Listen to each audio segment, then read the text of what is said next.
Aloha, danes bi vam povedal svojo izkušnjo glede tuširanja z mrzlo vodo. Torej, ta zadeva je v bistvu za vse zmrzljivčke, ker tudi jaz sem bil zmrzljivček, dokler se nisem začel tuširati z mrzlo vodo. Že tretje leto se prham izključno z mrzlo vodo in seveda na začetku sploh ni prijetno. In tudi kar nekaj časa ni prijetno, ko se prhaš z mrzlo vodo, zaradi tega, ker pač ni prijetno. In sčasoma se to telo navadi in potem postane prijetno. In še čez nekaj časa komaj čakaš, da se začneš spet prhati z mrzlo vodo. Zveni zelo paradoksno, ampak je tako.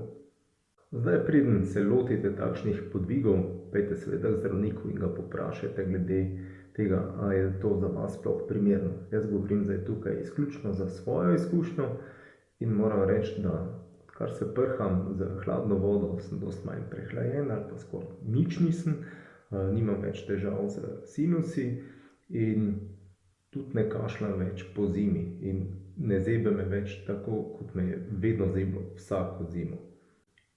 Vem, da so zdaj popularne razne metode namakanja v ledeni vodi, torej naj omenim samo Wim Hof varianto.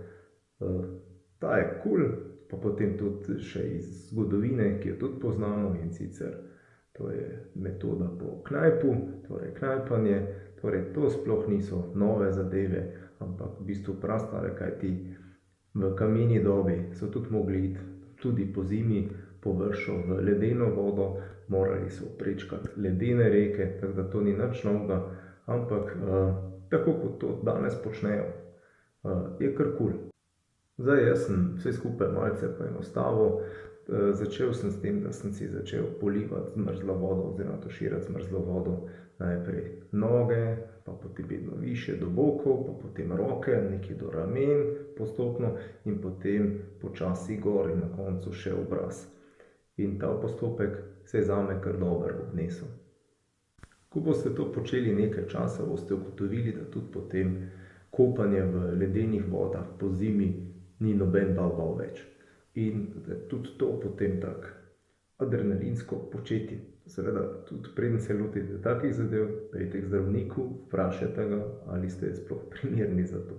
Meni je kopanje v ledeni vodi kar kul, ker pač res odklopiš podobno kot pri bojevanju.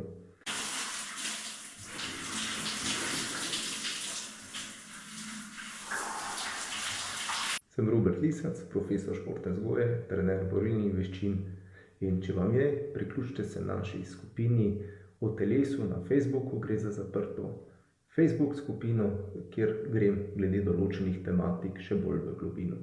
Se vidimo jutri. Čau!